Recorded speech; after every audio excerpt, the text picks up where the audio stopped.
आदाब, मुंसिफ टीवी में आपका इस्तकबाल है। पंजाब, हरियाणा और राजधानी दिल्ली की खबरों के साथ मैं हूं माहिरा गौहर। देखेंगे तमाम बड़ी खबरें।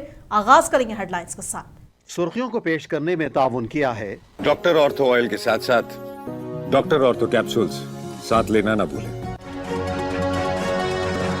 पीएम नरेंद्र मोदी ने हल्दिया की रैली में दिए 6 बड़े वादे और बोले मंत्री हो या संतरी, सबका हिसाब होगा पूरा।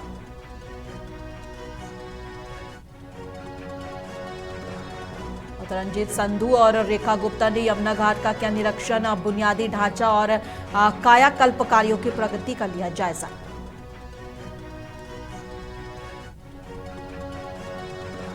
और दिल्ली घर में असम पुलिस की तलाशी के बाद पवन खेड़ा का बड़ा बयान, बोले मैं राहुल गांधी का सिपाही हूं, डरूंगा नहीं।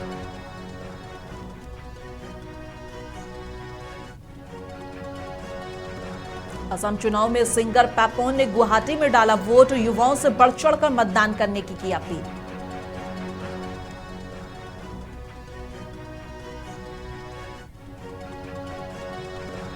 पुडुचेरी में वोटिंग के दौरान पुलिस ने भांजी लाठियां और तिरुक्काकनपुर मतदान केंद्र के बाहर कांग्रेस और बीजेपी कार्यकर्ताओं के बीच झड़प। और आगाज करेंगे राजधानी की खबरों के साथ। बता दें कि पीएम नरेंद्र मोदी जो है वो पश्चिम बंगाल चुनावी प्रचार के लिए पहुंचे हैं। पश्चिम बंगाल चुनाव को लेकर हल्दिया में आयोजित जनसभा को पीएम मोदी ने राज्य के लिए 6 बड़ी गारंटियों का ऐलान किया। इस दौरान उन्होंने विकास, रोजगार, महिला सशक्तिकरण, किसानों की मदद, उद्योग को बढ़ावा और भ्रष्टाचार खत्म करने का वादा किया है। मोदी ने कहा है कि उनकी सरकार बंगाल को नई ऊंचाइयों पर ले जाने के लिए प्रतिबद्ध है और जनता से बदलाव के लिए समर्थन मांगा है। नरेंद्र मोदी ने हल्दिया की रैली में 6 बड़े वादे भी दिए। आज इसी धरती से मैं पश्चिम बंगाल को 6 गारंटियां देता हूं। मोदी की पहली गारंटी, टीएमसी ने भय फैलाया, सरकार और सरकारी सिस्टम को भय का माध्यम बनाया। आज बात बात पर लोगों को कोर्ट से न्याय मांगना पड़ता है। बीजेपी सरकार भय की जगह भरोसा कायम करेगी, कानून पर भरोसा लौटाएगी। मोदी की दूसरी गारंटी, बीजेपी सरकार में सरकारी सिस्टम जनता की सेवा के लिए जवाबदेह होगा, अकाउंटेबल होगा। मोदी की तीसरी गारंटी, हर घोटाले, हर करप्शन और बेटियों के साथ हुए हर अन्याय, हर रेप केस की फाइलें खुलेगी।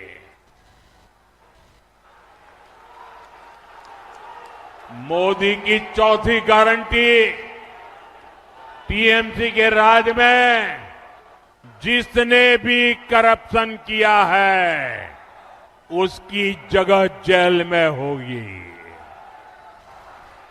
मंत्री हो या संतरी, कानून सबका हिसाब करेगा। टीएमसी का कोई गुंडा अब कानून से बचने वाला नहीं है।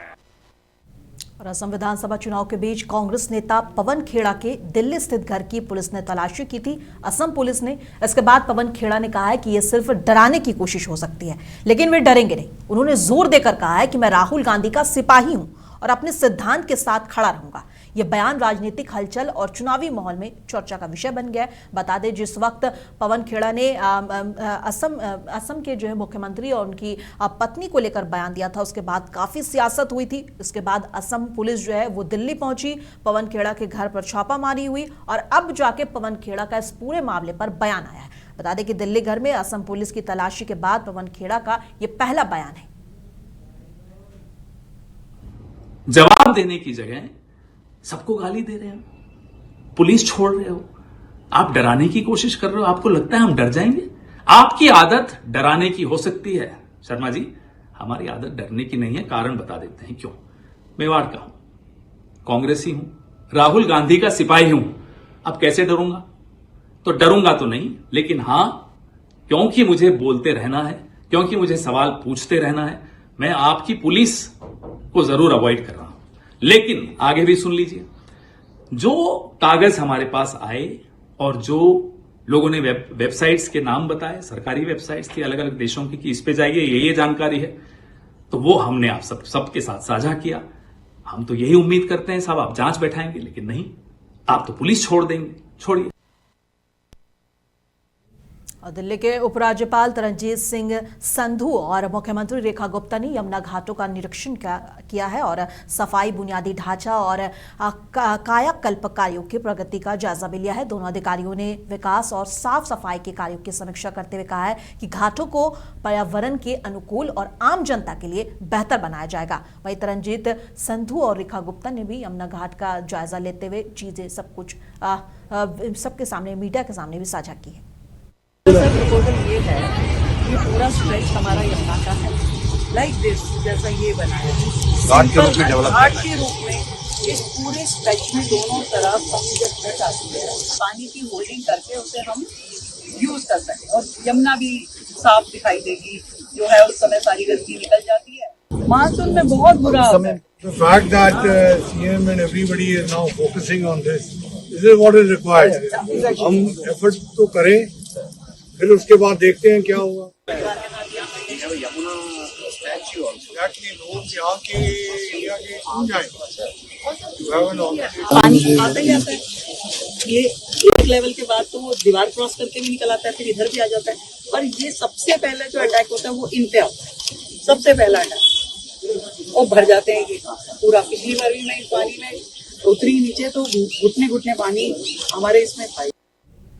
और असम चुनाव के दौरान मशहूर गायक पेपॉन ने गुवाहाटी में अपना वोट डाला। वोटिंग के बाद उन्होंने युवाओं से बढ़ चढ़कर मतदान करने की अपील की और पेपॉन ने कहा है कि मौसम अच्छा है और मतदान के लिए बेहतरीन व्यवस्था की गई है। उन्होंने जोर देते हुए कहा कि हर वोट की अहमियत होती है, इसलिए सभी को अपने अधिकार का इस्तेमाल जरूर करना चाहिए।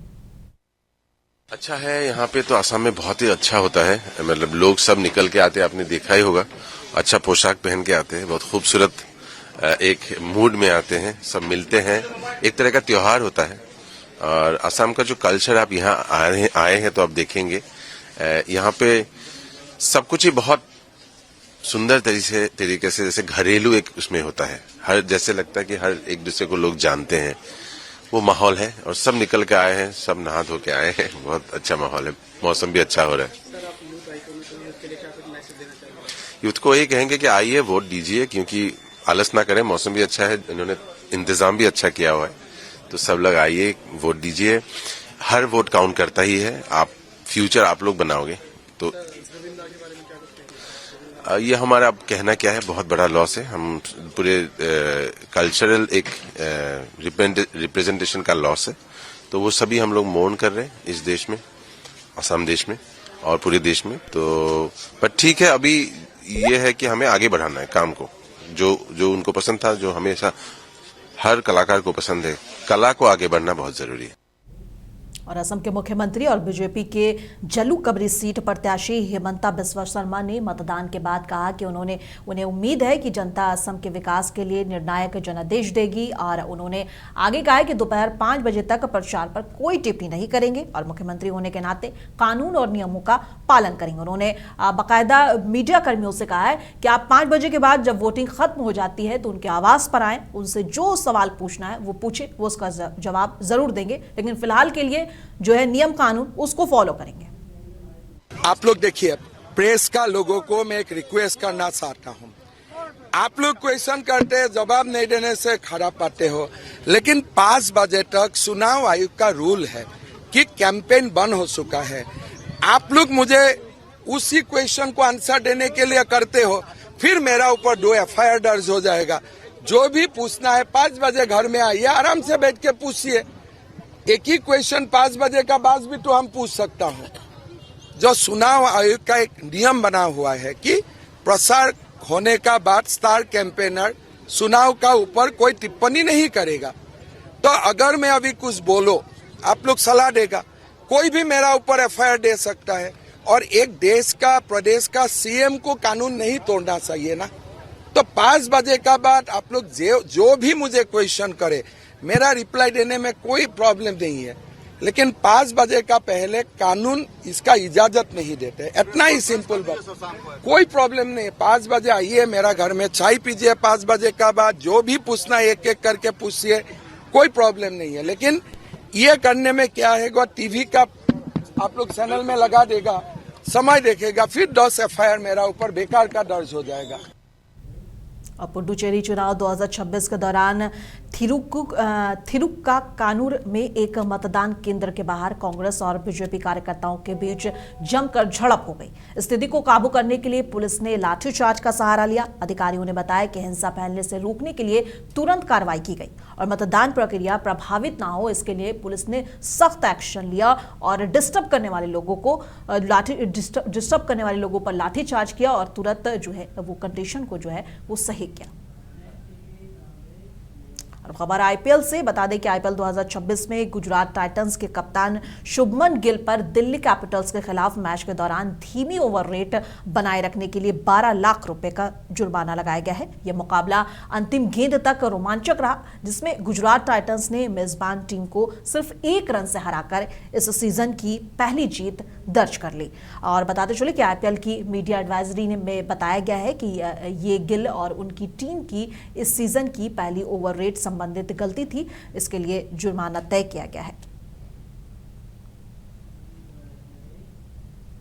दिल्ली में विज्ञान भवन में केंद्रीय गृह मंत्री अमित शाह ने विश्व नवकार महामंत्र दिवस के अवसर पर आयोजित कार्यक्रम में भाग लिया। इस कार्यक्रम का उद्देश्य नवकार महामंत्र के महत्व को समझने में, समाज में फैलाना और लोगों को धार्मिक, सांस्कृतिक और जागरूकता से जोड़ना है। अमित शाह ने कार्यक्रम में उपस्थित लोगों को संबोधित करते हुए इस दिन के महत्व पर प्रकाश डाला है।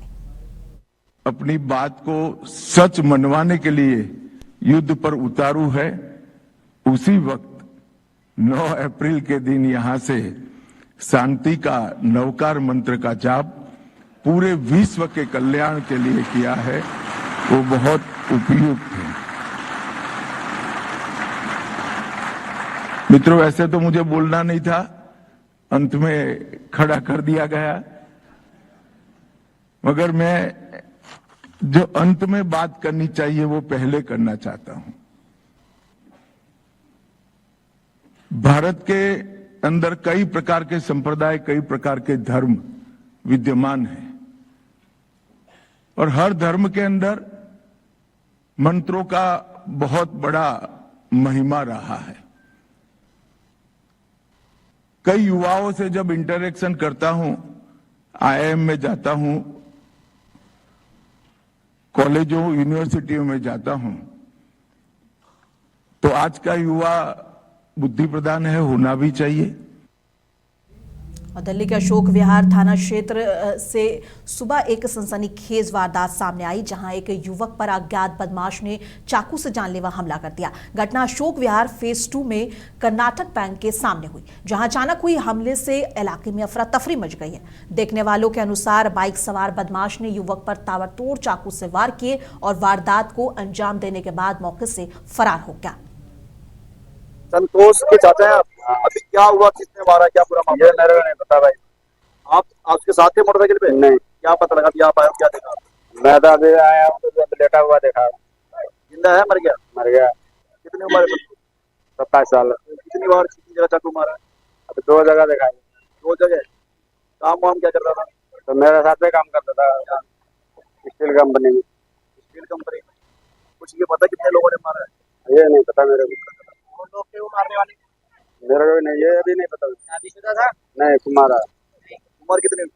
27 साल। 27 साल। रहने वाले कहाँ के? नेपाल का। नेपाल का? नेपाल के। और यहाँ कितने साल हो गए?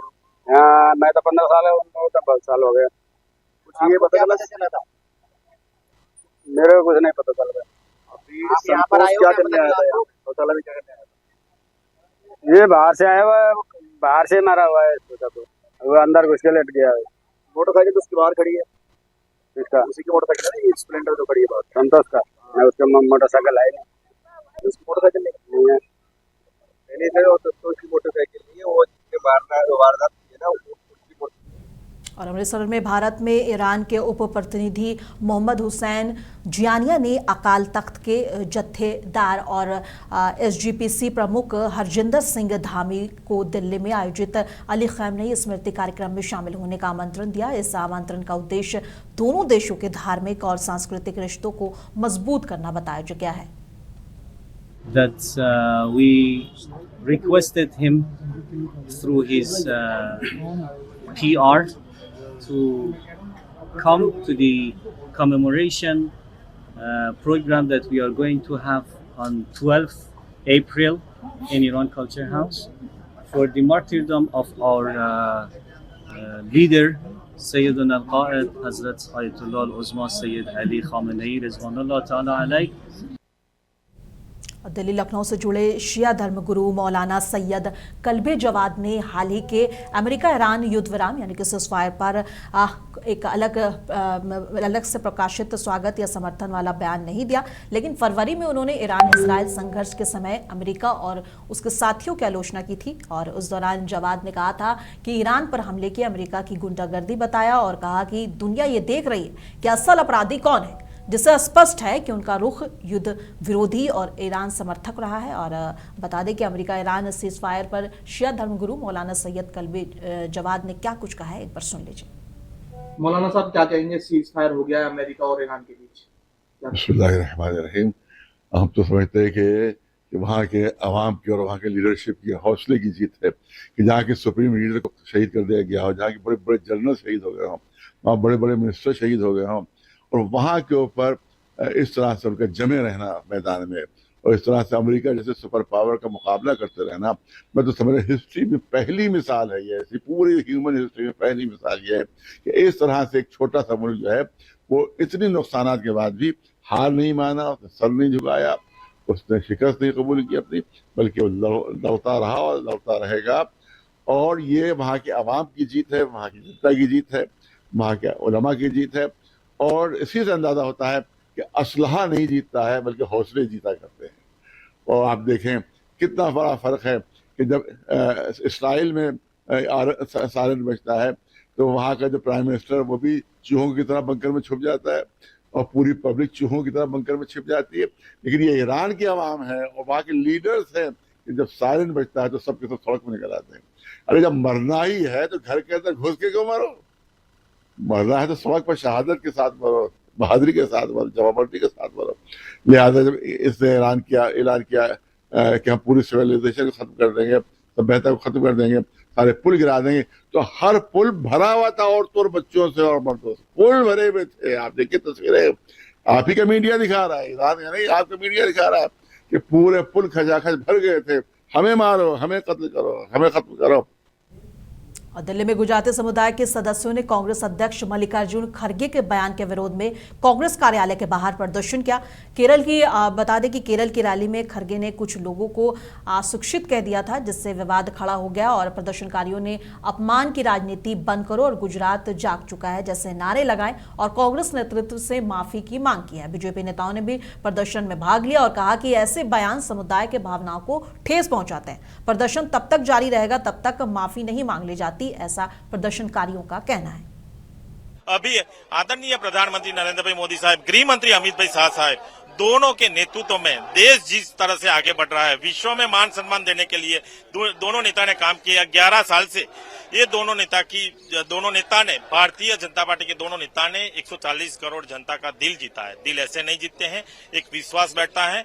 देश को सुरक्षित रखने के लिए जो काम किया है, और अभी 5 स्टेट में इलेक्शन आ रहे हैं, वहां भी भारतीय जनता पार्टी की सरकार बैठने वाले हैं। इसीलिए वो लोग गलत स्टेटमेंट देते हैं। उन लोगों को मालूम है कि कांग्रेस की हार, भारत कांग्रेस मुक्त होने वाला है, उन लोगों को मालूम पड़ गया है। 60 साल तक उन्होंने काम किया है, देश का नेतृत्व लिया है, लेकिन देश को जो विकास के पंथों पर, देश को आगे बढ़ाने में उनका कोई बड़ा योगदान नहीं है। प्रधानमंत्री नरेंद्र भाई मोदी साहब के नेतृत्व में 11 साल में विकास के पंथों पर और देश को सुरक्षित रखा है। बाहरी दिल्ली के मंगोलपुर इलाके में 35 साल की विवाहित महिला की हत्या के आरोप में 3 लोग सुरेंद्र उर्फ बॉबी जोगिंदर उर्फ दीपक को गिरफ्तार किया गया है और महिला का शव पीजी के बेड बॉक्स में मिला, जिस पर गला घोटने और चोट के निशान थे। पुलिस ने अपराध जांच दल और फॉरेंसिक टीम को मौके पर बुलाया और साक्ष्य जब्त कर लिए हैं। शुरुआती जांच में पता चला है कि पीड़िता का आरोपी दीपक से प्रेम संबंध था। पुलिस घटना के समय पीजी में मौजूद अन्य आरोपी और यौन उत्पीड़न की संभावना की भी जांच कर रही है और दिल्ली के मंगोलपुरी में महिला की हत्या से एक बार फिर से सनसनी फैल गई है। काम पे से आया था तो ये ट्यूशन अपनी लड़की को छोड़ने गई थी। फिर 4 बजे से उसका कुछ पता नहीं है। फिर सर हमें 11 बजे पता चल रहा है कि उसकी बॉडी तो उधर से हम ढूंढने गए तो वहाँ से पता चला कि उसका मर्डर हो चुका है और उसके बाद कोई जानकारी नहीं हुई। फिर इधर से इधर थाने के से उधर भागा दौड़ी कर रहे हैं। शादी को कितना समय हुआ आपको? 18 साल हो गए। कितने बच्चे हैं आपके? 3 बच्चे हैं। क्या कुछ पता चलता है कैसे मौत हुई, क्या मतलब? नहीं सर, नहीं कुछ पता नहीं। कोई काम से मतलब घर से मतलब रखता था और कोई बॉडी मिली जब पता चला कि मर्डर हो गया। तो पता चल रहा है किसने मारा, कैसे? हाँ जी पता चल रहा है कि जीवलोक में ठेया लगाता था मीट वाला, उसने मारा है। उसके ट्यूशन पहुंचे तो वहाँ पर पहले से ही पुलिस वाले वहाँ आए हुए थे उसके लड़के के घर पे, जो जिसने हमला किया है तो उसको पकड़ के लेके गए। फिर पुलिस वाले ने हमें नहीं बताया कि तुम्हारी लेडीज का मर्डर हो गया। उन्होंने हमें बी ब्लॉक मंचरी में बिठा के रखा 11 बजे तक। जब वहाँ की कॉलोनी की लेडीज सब बातें करने लगी तब मैं पूछने लगी क्या हुआ, तो कह रही वहाँ पर एक लेडीज का मर्डर हो गया है मंगोलपुरी, यहाँ पर थाने के कमरे के अंदर फैसला फैला के उसको लेके गया फोन करके और उसका मर्डर किया है सर। मिलेगी आपको लगती है? ननद हो सर। क्या करती हो, काम करती हो? हाँ नहीं सर, वो कोठियों में काम करती थी, 4-5 घर काम करके 12 बजे तक आ जाती थी। उसके बाद लड़के को स्कूल छोड़ती थी और 4 बजे लड़की को ट्यूशन। और अब बात चुनाव की। बता दें कि असम, केरलम और केंद्र शासित प्रदेश पुडुचेरी में विधानसभा चुनाव के लिए आज एक चरण में मतदान हो रहा है और वहीं 23 अप्रैल को बंगाल और तमिलनाडु में जो है वो चुनाव होना है। फिलहाल आज 3 राज्यों में, एक केंद्र शासित प्रदेश में और 2 राज्यों में चुनाव है और सुबह 7 बजे से मतदान शुरू हो गया है और शाम 6 बजे तक चलेगा। चुनाव आयोग ने तीनों जगहों पर सभी तैयारियां पूरी तरह से कर ली थी और निष्पक्ष और शांतिपूर्ण मतदान सुनिश्चित करने के लिए व्यापक इंतजाम किए गए थे। हालांकि कुछ जगहों से हल्का छोटे मोटे जो है वो क्लैश की खबरें आई, हालांकि उसे जल्दी पुलिस ने शांत कर दिया। लेकिन बता चले कि विधानसभा चुनाव के अलावा आज कर्नाटक की 2 सीटों, नागालैंड में 1 सीट, त्रिपुरा में 1 सीट पर उपचुनाव भी होगा। वहीं गोवा में भी 1 सीट पर उपचुनाव होना था, लेकिन वहां के उपचुनाव पर एससी ने रोक लगा दी है। निर्वाचन अधिकारी ने बताया है कि असम में 126 सीटों पर 722 उम्मीदवारों की किस्मत का फैसला करने के लिए 31,940 मतदान केंद्र बनाए गए।